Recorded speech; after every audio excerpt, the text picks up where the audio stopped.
आज नगर परिषद जोगिंदरनगर क्षेत्र में लगभग 100 के लगभग कोरोना संक्रमित मरीज हमारे नगर परिषद क्षेत्र में आ चुके हैं और इसमें लगभग अधिकतर जो संक्रमित व्यक्ति हैं वे अपने घरों में आइसोलेट हुए हैं।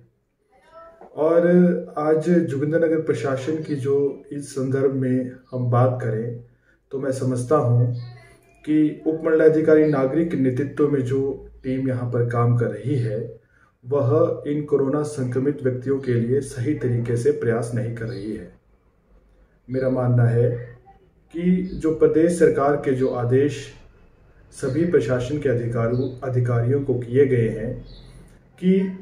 कोई भी जब किसी क्षेत्र में किसी पंचायत के अंतर्गत किसी वार्ड के अंतर्गत यदि कोई व्यक्ति संक्रमित आता है तो उसकी सूचना और उसकी सूची जो है वो संबंधित वहाँ का जो चुना हुआ नुमाइंदा है, चाहे वो वार्ड मेंबर है, चाहे वो उप प्रधान है, प्रधान है, नगर परिषद क्षेत्र में चाहे वो पार्षद है, चाहे अध्यक्ष है, उपाध्यक्ष है, उसको प्रतिदिन उपलब्ध करवाई जाए। परंतु इस प्रकार का कोई भी कार्य जो है वो उपमंडलाधिकारी नागरिक के द्वारा मेरा मानना है कि पूरे जोगिंदरनगर उपमंडल में नहीं किया जा रहा है। यदि इस प्रकार से अगर सूची चुने हुए प्रतिनिधियों को नहीं उपलब्ध करवाई जाएगी तो चुने हुए प्रतिनिधि जो है वो सरकार के आदेश का पालन कि जो घरों में आइसोलेट किए गए संक्रमित व्यक्ति हैं उनके जो रोजमर्रा का जो सामान है उसको पहुंचाने के लिए, उनके घरों तक पहुंचाने के लिए, डोर टू डोर उनके घरों तक वो सामान पहुंचाने के लिए उनकी मदद करें, ये कैसे संभव हो पाएगा। नगर परिषद क्षेत्र में भी बार बार निवेदन करने के पश्चात 2 दिन पूर्व से ही उपमंडलाधिकारी नागरिक ने जो है वो चुने हुए प्रतिनिधियों को, पार्षदों को जो है वो सूची उपलब्ध करवाना शुरू किया है। लेकिन उपमंडल जोगिंदरनगर की जो इतनी पंचायत क्षेत्र है उनमें अभी तक यह चीज़ जो है यह शुरू नहीं हो पाई है, जिससे मेरा मानना है कि संक्रमित जब भी कोई व्यक्ति होता है और वह घरों में आइसोलेट होता है तो उसके साथ उसका परिवार भी एक आइसोलेशन में चला जाता है। तो उनको जब भी किसी वस्तु की ज़रूरत होती है तो उस ज़रूरत के मुताबिक चीज़ को उपलब्धता करवाना जो वहाँ का प्रतिनिधि है उसका कर्तव्य है। लेकिन वो कर्तव्य का तभी निर्वहन कर पाएगा जब इस संदर्भ में जो है उसे यह पता हो कि उसके क्षेत्र में कौन सा व्यक्ति संक्रमित आया है या कौन सा व्यक्ति संक्रमित नहीं आया है। इसी प्रकार मैं देखता हूँ कि जोगिंदरनगर उपमंडल क्षेत्र में जितने भी कोरोना पॉजिटिव व्यक्तियों की जो मृत्यु हुई है उनका जो है अंतिम संस्कार जोगिंदरनगर नगर परिषद के वार्ड नंबर 1 जो हमारा पड़ता है उसके शमशान घाट में किया जा रहा है। लेकिन मेरा ये मानना है कि ये जो हमारा शमशान घाट है यह आबादी के बिल्कुल नज़दीक है और इस शमशान घाट के लगभग 100 फुट में जो है वह घनी आबादी वास करती है। उपमंडलाधिकारी नागरिक को चाहिए कि वे ऐसी जगह का चयन करें, इन कोरोना संक्रमित व्यक्तियों के अंतिम संस्कार के लिए ऐसी जगह का चयन करें जहां से जो है वो जनसंख्या या आबादी जो है वो काफ़ी दूरी में रहती हो, वहाँ पर पर्याप्त मात्रा में लकड़ी का इंतज़ाम हो और सारी अन्य व्यवस्थाएं जो है वो प्रशासन के द्वारा की जाएं। और प्रशासन यह भी सुनिश्चित करे कि जब भी किसी कोरोना पॉजिटिव व्यक्ति की मृत्यु होती है तो उस समय कोई ना कोई उपमंडल का कोई अधिकारी वहाँ पर यह देखने के लिए उपलब्ध हो कि कोरोना पॉजिटिव व्यक्ति का अंतिम संस्कार जो है वो पूरे प्रोटोकॉल के साथ किया जा रहा है या नहीं। आज तक जितने भी अंतिम संस्कार यहाँ वार्ड नंबर 1 के अंतर्गत शमशान घाट में जो कोरोना पॉजिटिव आए व्यक्तियों का हुआ है उसमें उपमंडलाधिकारी नागरिक जोगिंदरनगर ने किसी भी अधिकारी की यह ड्यूटी नहीं लगाई है कि वो यह इस प्रोटोकॉल को जांचे कि पूरे कोरोना प्रोटोकॉल के तहत ही इस कोरोना पॉजिटिव व्यक्ति का अंतिम संस्कार किया गया है अथवा नहीं। इसी प्रकार जब भी यहाँ पर सिविल अस्पताल जोगिंदरनगर में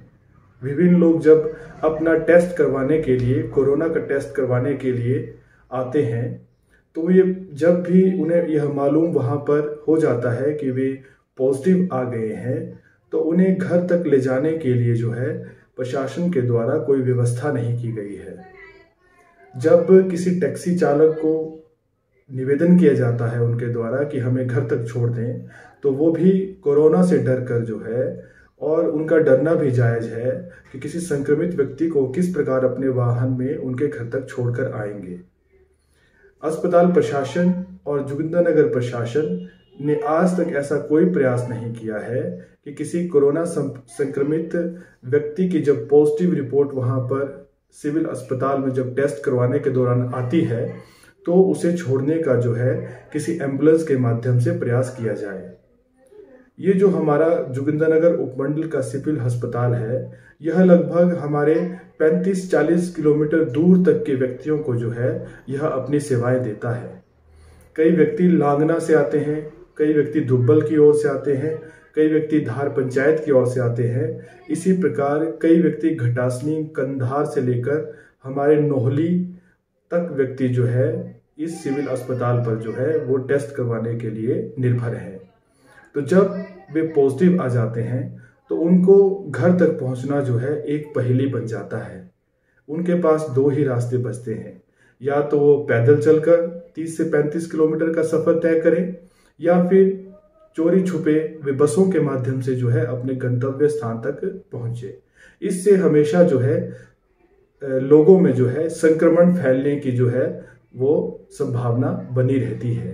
तो इस संदर्भ में भी जो है हमने कई बार जो है प्रशासन के समक्ष ये बात रखी है, लेकिन अब तक इस प्रकार के कोई भी प्रयास जो है वो अमल में नहीं लाए गए हैं। नगर परिषद क्षेत्र के अंतर्गत जितने भी घरों में आइसोलेट किए गए व्यक्ति हैं, उनके रोजमर्रा के कूड़े को जो है वो नगर परिषद के द्वारा जो है वो इकट्ठा किया जा रहा है। लेकिन आप सभी जानते हैं कि नगर परिषद क्षेत्र में जो है इस कूड़े के निष्पादन के लिए जो है कोई भी उचित भूमि नहीं है। इसके लिए मैंने स्वयं जो है बार बार उपमंडलाधिकारी नागरिक से निवेदन किया है कि वे हमें ऐसा स्थान उपलब्ध करवाएं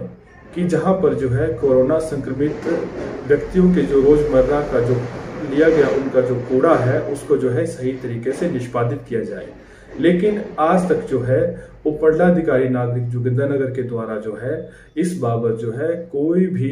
भूमि जो है हमें उपमंडल में उपलब्ध नहीं करवाई गई है, जो कि एक बहुत ही चिंतनीय प्रश्न है। आज हॉस्पिटल में जो है जो टीकाकरण का जो एक अभियान चला है, उसके अंतर्गत मैंने कई बार प्रशासन के ध्यान में ये बात लाई कि ये टीकाकरण का जो अभियान चला है कहीं ये संक्रमण फैलाने का अभियान न साबित हो, क्योंकि वहां पर जब भी कोई व्यक्ति टीका लगाने के लिए जाता है तो उसे बिना तापमान के जो है वहां पर एंटर कर दिया जाता है। उसका बिना तापमान जांचे उसे वहां पर एंट्री दी जाती है, और एक व्यक्ति को टीका लगने के पश्चात जो है वहां संबंधित टीका लगाने वाले व्यक्ति के द्वारा अपने हाथ जो है वो सैनिटाइज नहीं किए जाते हैं, तथा उस चेयर को जिस कुर्सी में प्रत्येक व्यक्ति को टीकाकरण के लिए वहां पर लगाया गया है उसका उपयोग जो है वो टीकाकरण के लिए उस अधिकारी के द्वारा उन व्यक्तियों को बिठाने के लिए किया जा रहा है। उसको जो है एक व्यक्ति का टीकाकरण करने के पश्चात जो है उसको भी सैनिटाइज बार बार नहीं किया जाता है, जिससे मैं समझता हूं कि गलती से अगर यदि कोई कोरोना संक्रमित व्यक्ति जिसको खुद को पता नहीं है कि वो कोरोना से संक्रमित है, वो उस कुर्सी में अगर बैठ जाए और उसे बिना सैनिटाइज किए अगले व्यक्ति को उस पर बिठा दिया जाए, ऐसे ही जाने अनजाने में मैं समझता हूं कि न जाने कितने लोग उसमें जो है वो संक्रमित हो जाएंगे। तो प्रशासन को हमने बार बार ये निवेदन किया, लेकिन प्रशासन इस संदर्भ में भी अभी तक कोई पहल व कोई सुधार इसमें नहीं कर पाया है। इसी तरह मैं आपके ध्यान में ये भी बात लाना चाहता हूं कि जोगिंदरनगर सिविल अस्पताल के अंतर्गत जो है आज जितने भी कोरोना के टेस्ट किए जा रहे हैं वो व्यक्ति के आधार कार्ड लिए बिना ही किए जा रहे हैं, जिससे जो कोरोना संक्रमित व्यक्तियों की जो कोरोना संबंधी जो रिपोर्ट आती है उसमें हमेशा उन्हें संदेह लगा रहता है कि यह रिपोर्ट मेरी है अथवा किसी अन्य व्यक्ति की। तो हमने प्रशासन से बार बार ये निवेदन किया है कि कोरोना के जो टेस्ट के दौरान जो है प्रत्येक व्यक्ति से जो है उसका आधार कार्ड लिया जाए, ताकि वो जो रिपोर्ट जो भी उसे प्राप्त हो रही है उसमें उसकी विश्वसनीयता पर जो है उस पर कोई भी प्रश्न चिन्ह ना लगे। लेकिन बिना आधार कार्ड के मैं समझता हूं कि स्थानीय सिविल अस्पताल और स्थानीय प्रशासन जो है केंद्र सरकार को भी जो है वो सही तरह का आंकड़ा जो है वो उपलब्ध नहीं करवा पाएगा। अतः उक्त जो भी मैंने बातें आपके समक्ष रखी है, इसके संदर्भ में मैंने माननीय मुख्य सचिव हिमाचल प्रदेश को और जिलाधीश मंडी जिला को मैंने मेल के माध्यम से अपनी ये शिकायत भेजी है और उनसे ये निवेदन किया है कि आप शीघ्र जो है इस पर जो है उचित आदेश जो है उपमंडलाधिकारी नागरिक को जो है वो जारी करने की कृपा करें। धन्यवाद। जय हिंद।